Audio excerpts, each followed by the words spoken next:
Back in Australia, I'm called on to capture and relocate large crocodiles. They come in and around civilization and they present a problem. They threaten people or people threaten them. And it's understandable that there's a conflict between a large animal and people. Crocodiles do kill and eat humans. I'm here in Indonesia to have a look at a very different road. Try and get a feel for the conflict, try and understand where the solution lies for a very important, very endangered species, the Indonesian elephant. Have a look at these.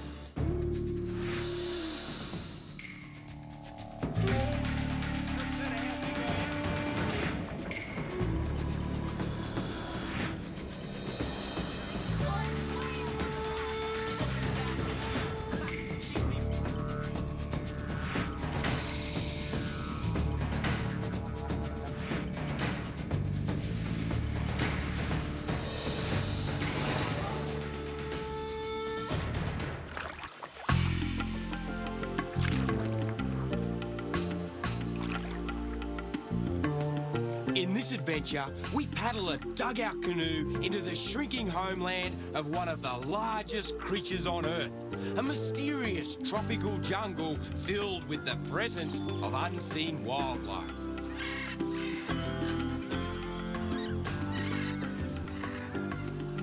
We're heading for Waikambas at the southern end of the Indonesian island of Sumatra, home for some of the last surviving Indonesian elephants on Earth.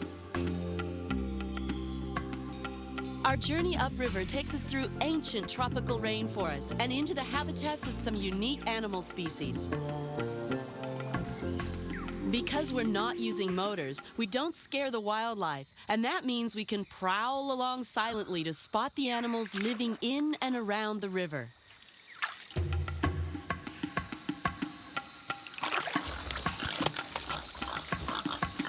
Steve's never been able to resist wild pigs. He just loves their cute little faces and their crazy personalities.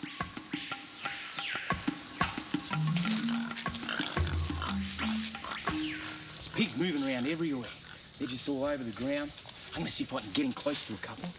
The Indonesian wild pig's not really a menace like the big feral monsters we get in Australia.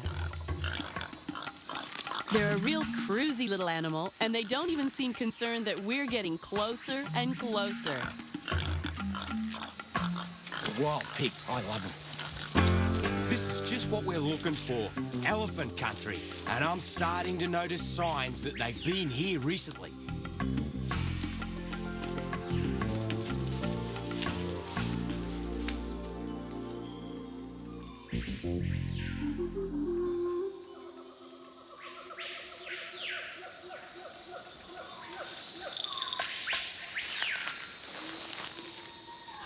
I'm hot on the trail of an elephant.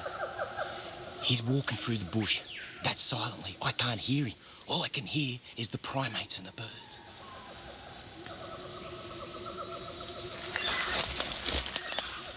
Got to be really careful with wounds in the tropics. It doesn't take too much before they get ulcerated. And here's a bush that you got to watch out for. See this stuff here? It's worse than barbed wire. Have a look at it in my arm. Yow. Whew. I'll soon get bitten by a tiger.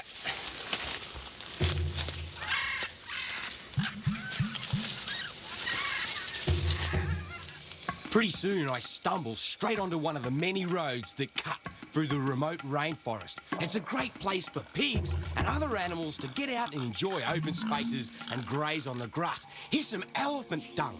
Check out the butterflies sucking up the nutrients. It's interesting how the ecosystem revolves around a large mammal. And here it is. Check this out. Look at the size of it. It's a steamer. He's coming straight at me. He's coming right this way. My instincts are on overtime. These things can move quicker than I can through the rainforest, and I don't want to get trampled into the ground. Get ready to run, Steve-O. Get ready. I'm just gonna hold my ground. He's staring straight at me. Here's where you want to see elephants. Right here, in the wild. Here he goes. Okay, let's go back in the bush.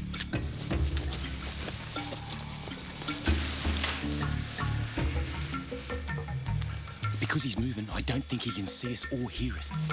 So now's my chance to follow. But we're gonna have to be dead careful.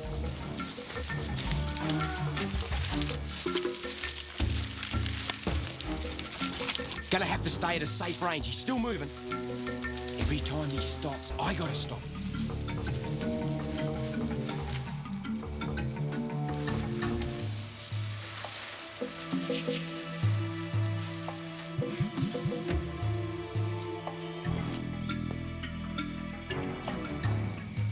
What I'm trying to do is keep it a safe distance, for if it charges at me, I'll need enough room to bolt.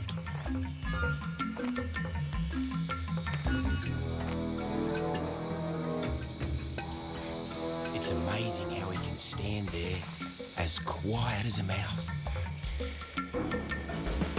He's had enough and he's moving on. Yes! My first elephant's in the wild, right here in the rainforest.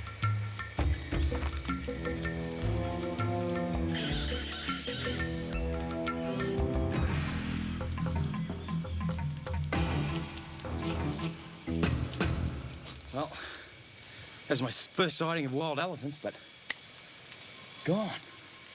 I can't believe it. It just vanished into the forest somewhere. The camouflage is unreal. And I can't hear anything. You'd think I'd hear something crashing around, but nothing. One reason he's so silent is that elephants walk on their toes. The back of the foot is a big, spongy mass, like a giant shock absorber.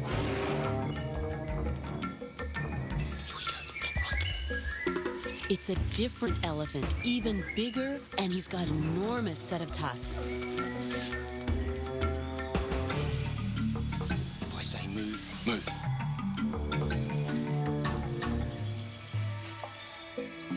So far, they've always moved away from us, but this guy's edging towards us.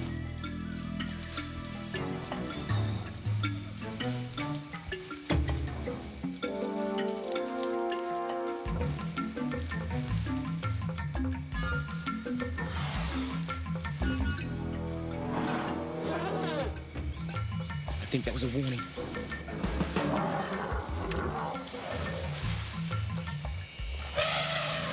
Let's go.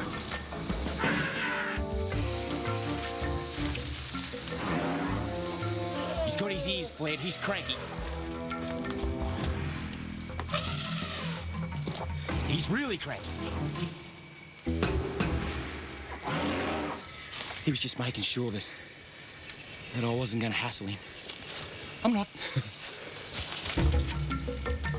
I take those threats really seriously. He means business, and to be able to charge through that rainforest and stamp me into the ground so fast I wouldn't get 10 metres.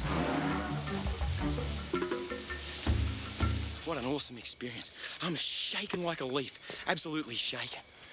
Too good. Elephants in the wild. You know, I've only ever seen them on the television in the African savannah. Here I am in the tropical rainforest of Sumatra with elephants thundering past me. They part this bush like it's going out of fashion. They're huge, big animals. Just see the size of that, massive. And she didn't want me getting too close. She could smell me, she could hear me from hundreds of yards away. No problem at all. And there was no way she was going to let me get too close. Beautiful, beautiful stuff, yeah. Given the amount of large mammalian fauna that's in and around this river, it's not surprising that there's crocs here. It's really unfortunate that they copped a flogging throughout the years. Now, these are known as the Indo-Pacific crocodile. That's the Indo-Pacific crocodile. Largest croc in the world. Of course, in Australia, we call them saltwater crocs. And they're quite common in certain areas of Australia. You wouldn't want to go out in a dugout canoe in some areas. But here, in Sumatra, they're quite scared, and they have to be. They've virtually been eliminated throughout the whole Indonesian archipelago. This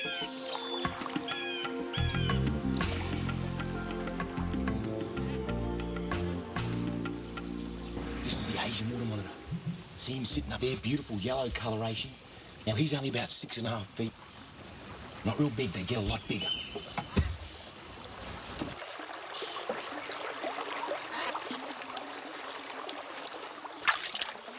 Sumatra is one of the 2 biggest islands in Indonesia and supports amazing species of animals found nowhere else in the world. Elephants. We're downwind and they can't smell us. There's elephants all around me. I can't see them. I can only see a couple here, and there's 2 grazing up on the top of that hill there. But you can hear them. You can hear them all around me, snorting and communicating with each other. I wouldn't be surprised if there's not a dozen elephants around me. Unbelievable. Look at them, they're frolicking in there, they're having a great time. Sumatran elephants are a distinct subspecies of Indian elephants. They can't interbreed with the world's other elephants, so if we let them disappear from this one island, they'll be gone forever. They're just playing like a couple of kids. And they try and have a couple of baths a day. Or more. Sometimes when it's stinking hot, they'll spend hours in the water. Looks like they're going to have a graze on the side there. Eat a few of those reeds. Anything that's green is fair game. It looks like a typical elephant family. The head of an Asian elephant household is a dominant female who supervises every part of her family's life. Aren't they just gorgeous? Absolutely beautiful. Notice how they're hooing and urinating in the water. Now, elephants are very sensitive to their own manure, in that when they do a dollar, they won't stand in it, no matter what happens. And it's very significant where they place their dung. Of course, it's very important for territory, and other elephants can come along and smell that dung and tell exactly what's going on with, say, a herd that's out there. All the fully grown elephants in this family are female. I'm happy. I'm really happy. A typical family group is between 4 and 10. This one just looks a little bit bigger. Quite tranquil, isn't it? Most of the wildlife on the river is quite tolerant of me. These macaques know I'm here, and yet they're not too worried. However, some of the reptile species are very scared with my presence, like this Salvador's monitor, the Asian water monitor. He's quick to get out of my way, and so are the crocodile. They have to be, because poachers, illegal hunters, will kill them for their skin. We've moved into Waikambas National Park, home to around 1/3 of all the Sumatran elephants left on Earth.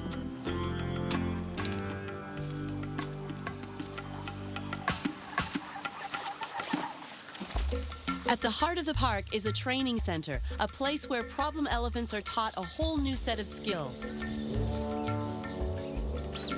If they weren't here, they probably wouldn't survive, because most of them had become nuisances in settled areas where they're no longer welcome. The people are mahouts, highly skilled handlers who bond with individual elephants and stay with them for life, and that's about 60 years. Look at them, aren't they just magnificent? Here's a banana, mate.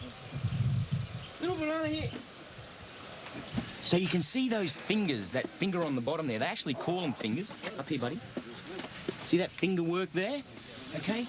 There's a lot of difference with these elephants to the African. Running out of bananas. These actually have just that single finger. The African elephant has one above and below. They've got two.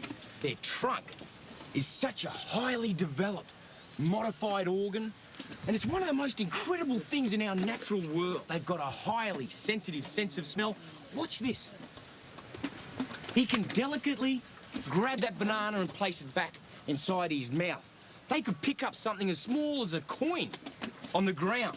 They can smell for kilometres around where there's good tucker, where there's other elephants. And then have a look at his tusks.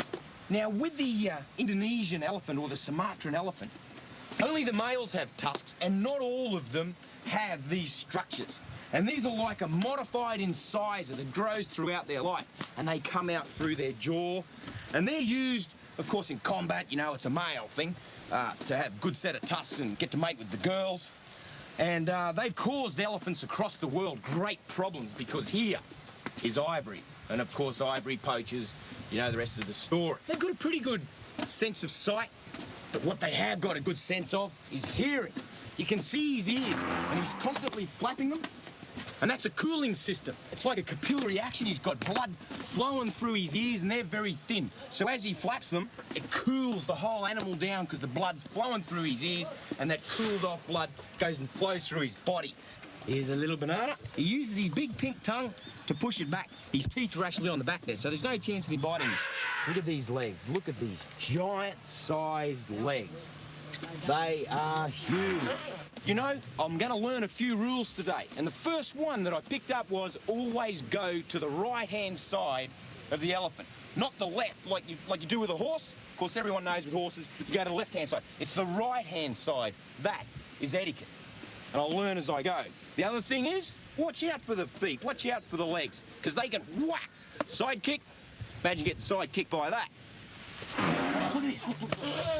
Imagine getting crushed under there.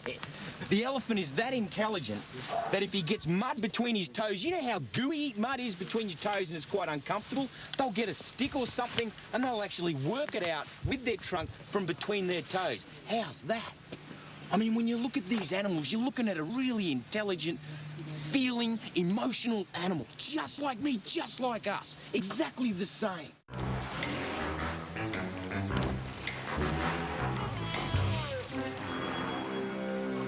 This is all a part of their daily ritual.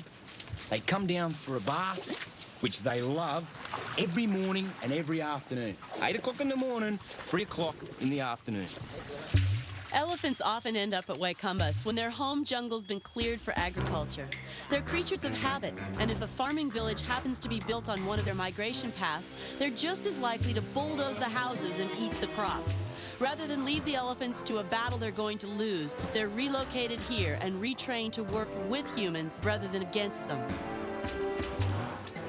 I love these big mammals so much I don't know whether to laugh or to cry, constantly communicating with their trunks.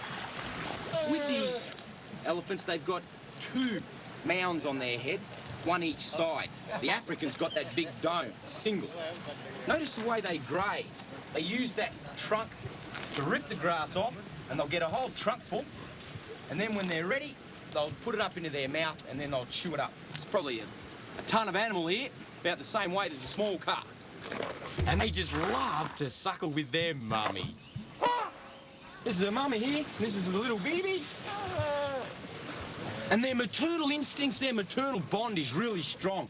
As with mammals, they have breast milk, and so the baby gets up under that front leg where the breasts are located, and with its mouth, it'll just tuck its trunk back and get its mouth in there and start to suckle.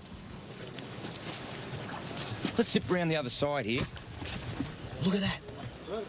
Just gets a mouthful of breast and suckles away. You can see the breast here, a little bit distended. It's full of milk. The babies will actually nurse 3 years or more. Here we go. Wow, unreal.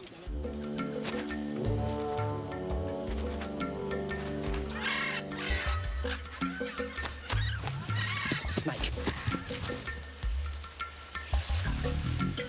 See him up there? Right there. Boy, can he climb. And it's hard to tell whether it's venomous or non-venomous. Probably going up the tree, scared of the elephant, scared to get trampled. Whoa, and he's grumpy. Really grumpy. I'm going to have to take him down, branch and all. And he's striking at me. Crikey, he's angry. Wow. Have a look at this. He's a bit grumpy. Have a look at this. This is a mangrove snake. He's venomous. And as you can see, he bites. And he bites hard. Like to eat birds and frogs. Have a look at that head. Big head, big solid jaw structure. And he'd pack quite a wallop. Look at those colours. Gorgeous coloration. And you can see his tongue flicks. He can locate exactly where I am, exactly where my hands are. Deadly accurate.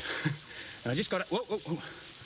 Just got to stay a little quicker than he is and just out of strike range. Wow. Look at those large yellow scales. Now, these are a rear-fanged venomous snake. And he's big. Like, he's big enough to pack a good enough wallet. He'd be the same as our brown tree snake from Australia, or actually it comes all the way up into Indonesia. And they kicked around a bit. He's grumpy. And I can understand why. I've taken him out of his tree. Had to bring the branch with me, because he was going to tag me one way or the other. Mind you, I wouldn't want to take a belt off him. It'd hurt, and I'm not sure how the venom would affect you. Crikey, that was close. I felt the wind of his mouth snapping together right at my lips. He's a little grumpy. So, let's put him back into the tree where he can go about hunting. Come on, mate. There you go, buddy. You watch the way he climbs. His scales, his ventral scales, those underneath, are quite modified for gripping trees really well.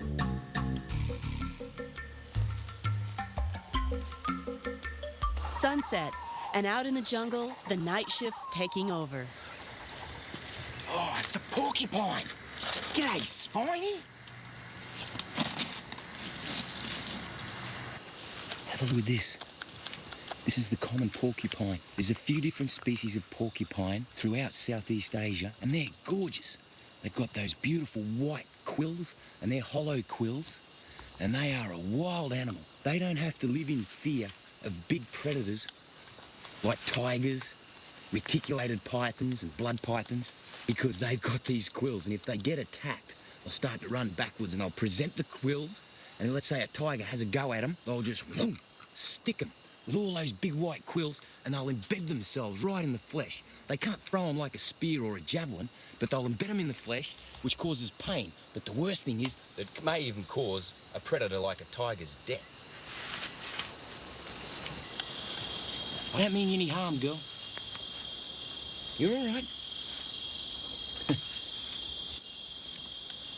Hey, see the way she sticks those quills up like that? She means business. They're quite intimidating when they do that.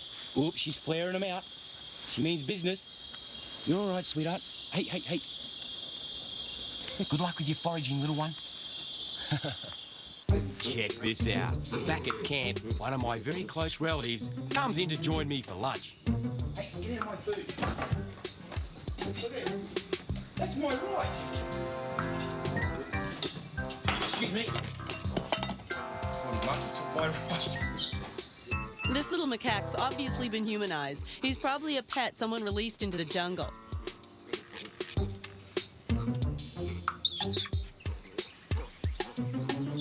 No problems about coming right up to humans. Mind you, he probably doesn't know how to feed himself in the wild, and he's got to steal to live. So there's a couple of species of macaques here in Sumatra, and this is the pigtail macaque.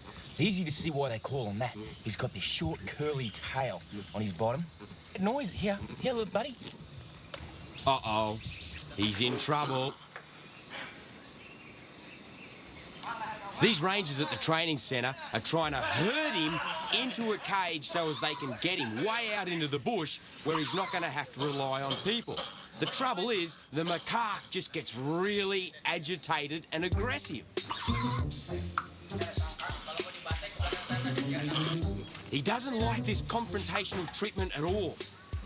He's going to stand his ground, bare his teeth and fight. I got a better idea. A passive way would be just throw the food in and he should just walk in. Oh yeah, like the look of that food. He'll just find the door and in he'll go. They're very clever.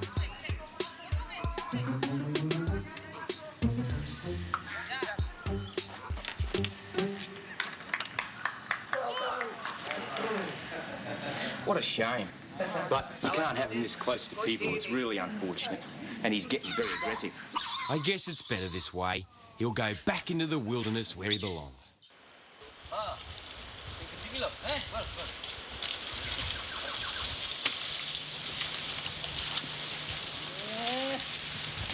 Here it comes. Look at that. Whack. Their trunk manipulation and cuts are really good at pulling down stuff and pushing over trees and undergrowth. Strong as an ox. In actual fact, throughout Asia, the elephant is used just like a tractor. They're kept in local villages and that, so if you need any scrub being cleared, any bush, any agriculture like pulling a plough, they'll go and see the local man with his tractor, which actually happens to be an elephant, and they'll employ him to work. So this elephant's now clearing scrub, pulling all these vines out, and he'll help to clear this whole area, probably for agriculture.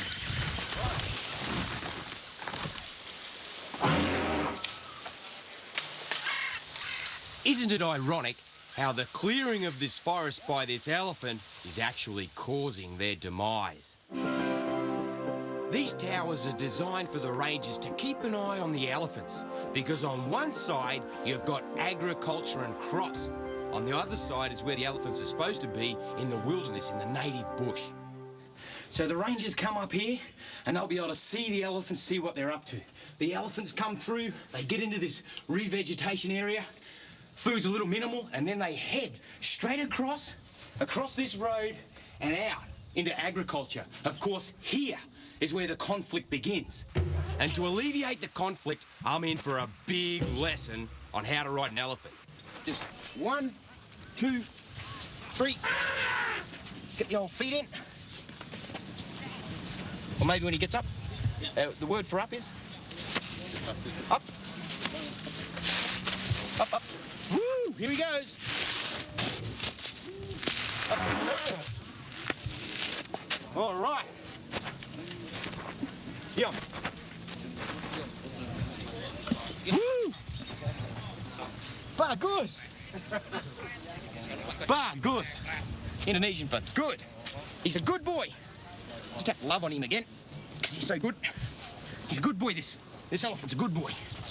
Wow, how's that? Steve-O gets to be a mahout.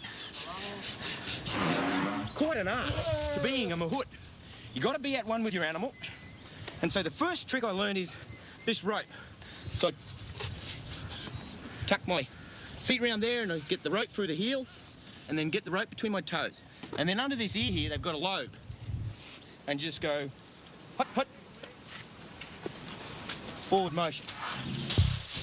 There's a bad conflict happening right now. There's a herd of elephants annihilating some farmers' crops. And this happens all the time. Unfortunately, the farmers will kill or strike at the elephants, causing death and destruction. Conservation of wildlife, that's what makes me tick. And so I'm joining in with the mahouts to try and get them out of the crops, back into the wilderness area where they belong. This is a wild, wild experience, and it's far less dangerous on elephant back. Approaching elephants on foot could be fatal. And this is why we're here. You can see these elephants, they're all pretty cruisy. They can smell me coming, but approaching them on an elephant, they're a little less wary. Of course, if I was walking around on my own, they would have smelt me from kilometres away and just bolted. Yum, yum, yum. I'm going to keep my mahouts nice and close. Dealing with wild elephants, pretty unpredictable. I'm the novice. I don't know that much about what I'm doing. These blokes are going to keep me in line. Mahouts is nothing quite like a good mahout. You can hear those ghouls woo, bugling, trumpeting away.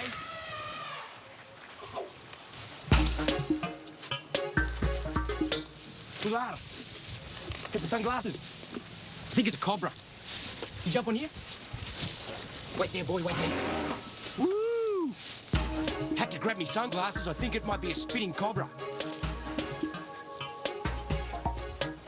Whoa. At first, I thought it was a cobra. So the boy slipped me his sunglasses, but I'm safe enough to take them off. It's pretty bitey nonetheless. But I'm pretty sure, yep, it's a racer. You're all right, mate. You're all right. You're all right. You're all right. Settle down now. Yeah, it's a racer, which is non-venomous. They're a colubrid. They don't have any fangs. But as you can see, he's really irate. Really grumpy, but I can understand that. He was just cruising around in the water, happy as a snake in the water, hunting for frogs and lizards. And then he heard the elephants come. Snakes haven't got any ears. You can't hear me. He can't. He can't hear me. I can shout all I like, but he can sense vibration.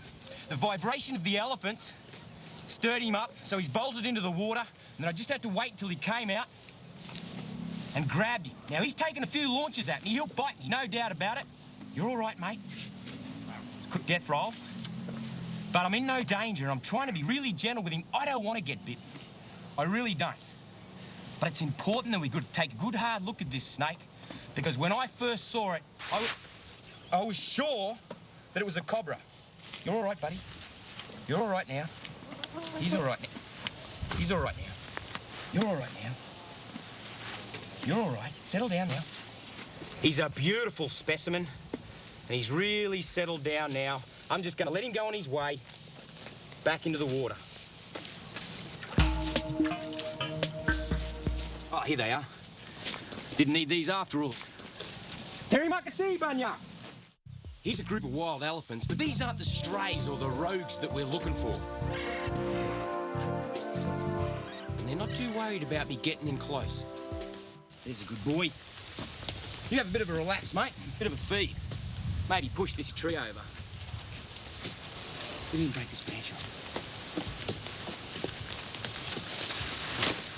Good boy.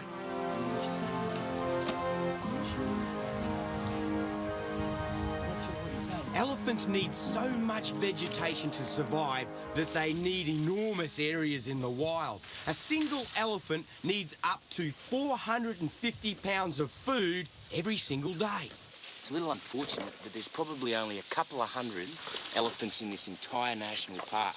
Even worse is, there's probably less than 1,000, or around about 1,000, throughout Sumatra. Elephants have been extinct throughout the majority of the Indonesian archipelago for thousands of years. They used to be on Java and the Big Islands, but they've been gone for a long time. We got to hang on to these ones, because this is all we got. And by crikey, we're lucky to have it. So come on, mate. Hop, hop. Pretty good at that, aren't I? Hop, hop.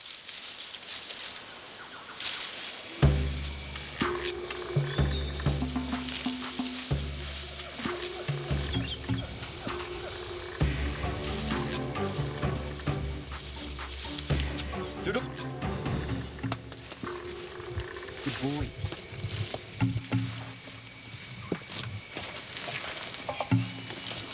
Good boy. He's a good boy. He's a good boy.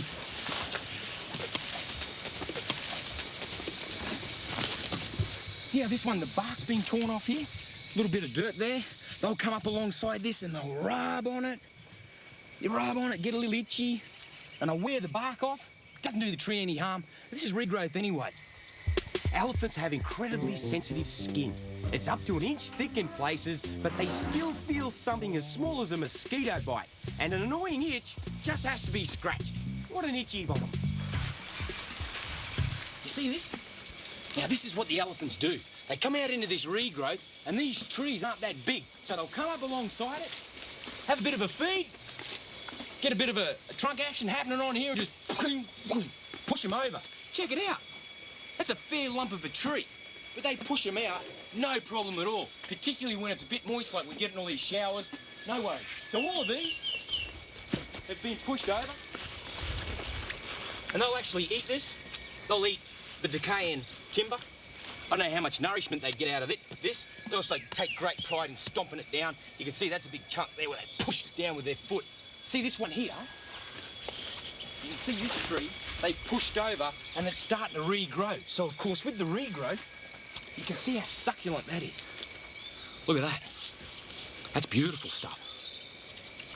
Doesn't smell too crash hot. Have a look at these ones here. You see the elephants have actually snapped them off and you've got this regrowth. Right, so they're starting to sprout again. This is a good example here. Right, so this one's starting to regrow. And, of course, that'll get quite bushy. So a lot of people say, oh, you know, the elephants are pretty destructive because they go through the forest tearing this and doing that. That is nature's way. This is the way of our natural kingdom.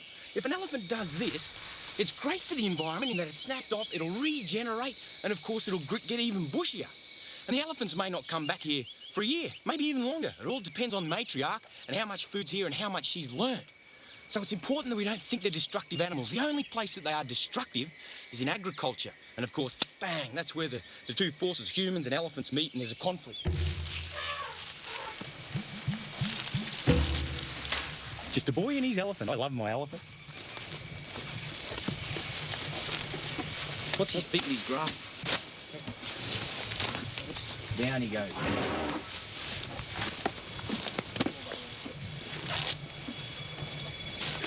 And on I get. Then up we go. We're getting closer and closer to the conflict area. And up ahead, we can hear the screams of farmers and their kids shouting at the elephants to try and get them out of their crops. You can't blame the elephants. All they're doing is coming out of the wilderness looking for a feed. And they don't really care about the screams, nor me. They just keep grazing, unfortunately stomping the crops into the ground. The mahouts are going to have to try and work around the wild herd and push them back out into the wilderness area.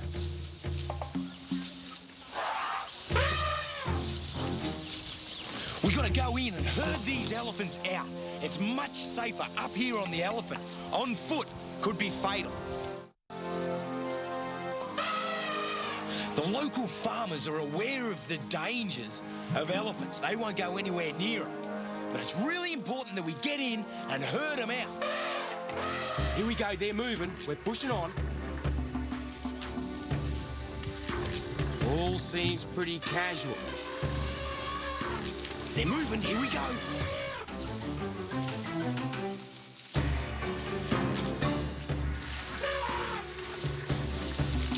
So far, so good. It's all nice and casual, not too much stress. I'm safe as long as I stay on the elephant's back. To go on foot could mean getting trampled. This baby's got a mother. We're gonna have to be careful because they're really protective of their babies.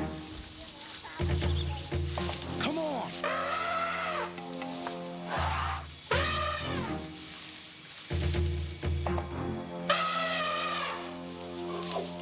These mahouts round up elephants like cowboys round up cattle. Go, go! And it's going really good. There's not too much stress at all.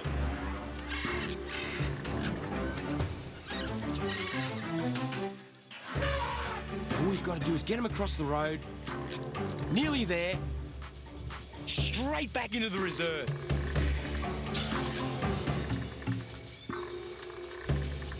And that little baby, it won't leave its mama. We're just going to push the herd straight back over here through this undergrowth into the scrub. And they're just pushing along nicely. There's no drama, there's no aggression. It's going as smooth as a zipper. Mind you, I'm working with a few experts. Far better this way than the farmers killing them or using poison to eliminate them.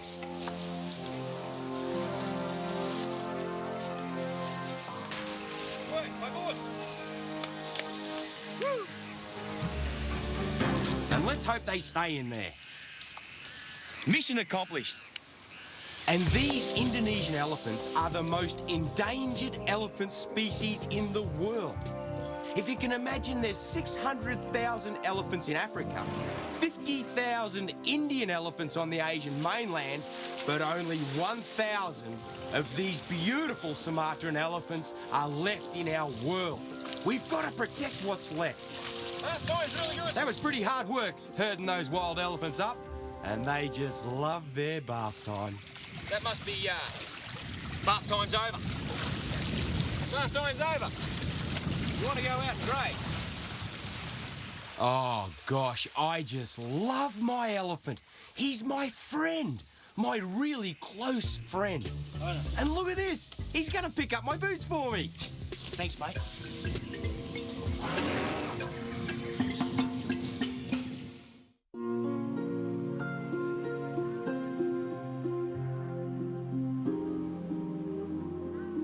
This is Nort, a baby elephant. And she's just lost her mama. She's an orphan. It saddens me to the point of tears to see this beautiful little baby losing her grip on life. Her mama was killed by a hideous chemical that the palm oil plantation farmers laced on some of the vegetation designed to kill elephants. And so this poor little baby is carrying that chemical through her body, and it's slowly but surely killing her. I'm trying with all my heart to help her with artificial milk and food, but it's not working. She's losing her fight and her zest. Come on, little Bibi. Whoa, we got a lot in that time, didn't we? This is Norton. She's a year and a half old, and she should have her ears all out and flapping, and she should be zipping around here, bugling, and having the time of her life. Her mother died giving birth to her. She probably could have been saved, and Norton could probably be saved too, but she's dying. She might not see the day out, she might not see the week out, and it just tears my heart out to think that there's nothing I can do, there's nothing anyone can do. It's simply a lack of research and a lack of funds. So, I just want to share with you the importance of this little girl here, because if she dies, perhaps she will help the rest of them out in the wild.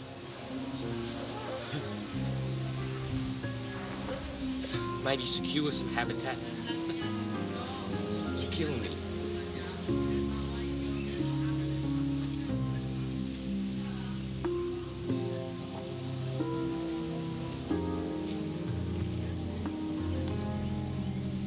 Poor little thing.